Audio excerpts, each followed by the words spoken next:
Have you ever had someone treat you, or everyone treat you in a way that is cruel or hurtful, and refused to stop, and when confronted, wouldn't stop lying, in fact blamed you and responded with anger at your very ability to attempt stopping them? What you're going through is called domination.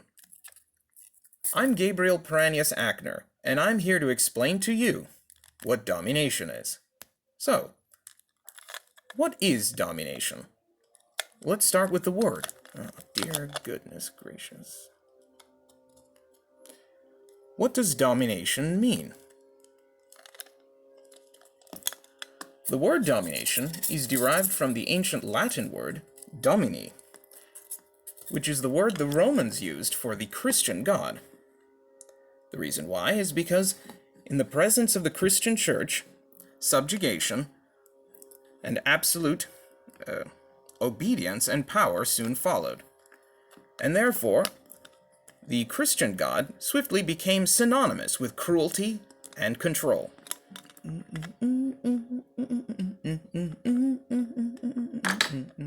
Now that we know what domination is and what the word means, why? Where did it come from? Let's discuss that. In the early days, mankind lived a brutal existence, surrounded by trees and dirt and rock, no buildings or telecommunications or comforts of any kind to be found, other than the wind, I suppose. Early men were beset on all sides by a swath of vicious and cruel predators.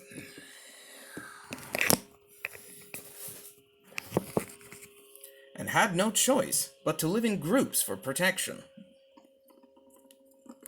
Living groups afforded man an amount of security that they never had before, and therefore became essential to their survival.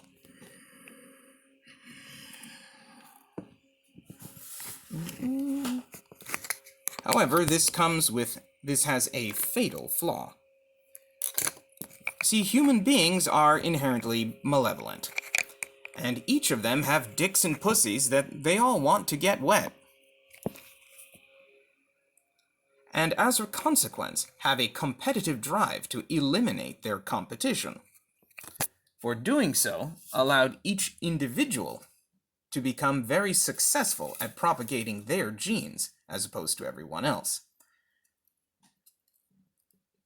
And from that, individuality surfaced.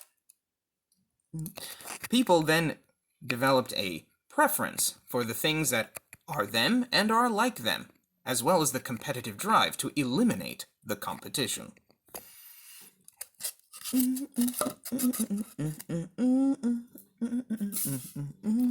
However, with perpetual fighting, this led to a lot of death, which of course does not bode well for survival. As a consequence of the pylonic and dendritophilionic aspects of existence,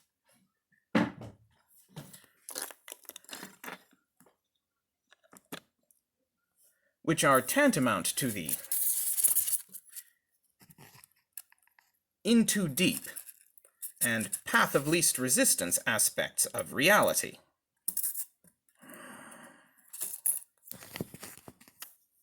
Because of that, there was a point where there was no going back, and the easiest route that nature could take was to reduce the will of individuals to fight for the things that they want, to the point that the combat became manageable.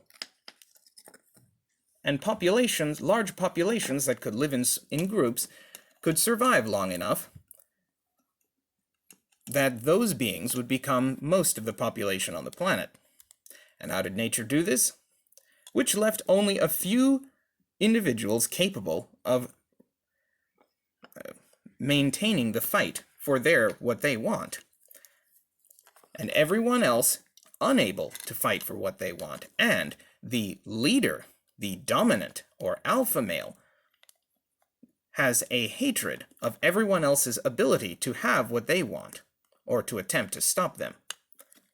This is the origin of domination. Defying the leader could mean death. for likely this person had the most of every aspect of their existence, and part of that was the will to fight. They already had the advantage, and now because of domination, everyone has a crippling mental fear of the brutal and savage evisceration that follows disobedience or insurrection.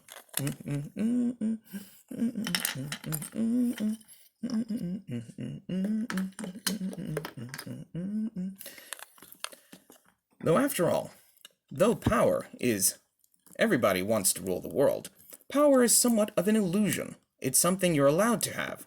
As Edward Bernays once said, people go where they want to be led. Well, where do they want to be led, you might be asking? Let's take a look at that.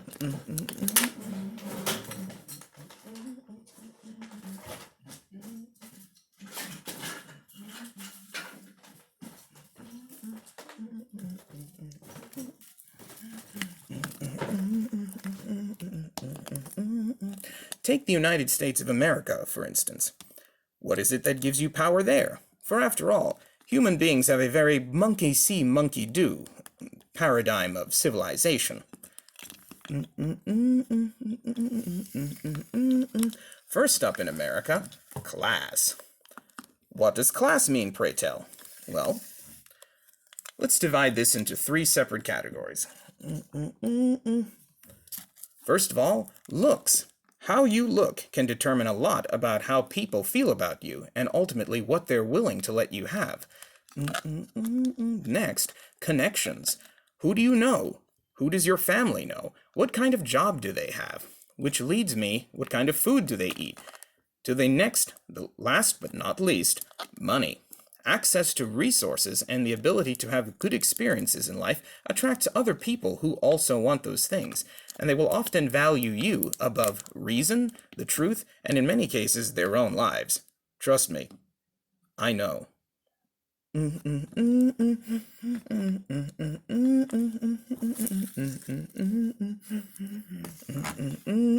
Another aspect of domination is to provide. A leader has to fiercely defend and provide those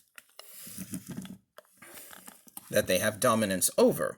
Failure to do so could result in you losing favor with your victims, allies. Allies is what I said. For after all, leadership is all about being permitted to get away with things that no one else would be able to.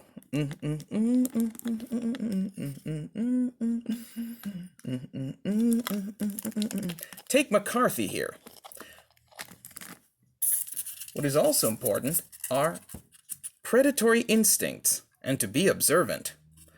McCarthy here wasn't, and because of that, he lost his power. Had he been aware of what human beings allow to have power, he would have known to build his career in such a way that he would not have cornered himself and lost all of his abilities, and then succumbed to a crippling fear of everyone else's taking away what he wants. McCarthy here didn't know that, and he fell. But if you follow these rules, don't you have any decency? If you follow these rules, you won't have to.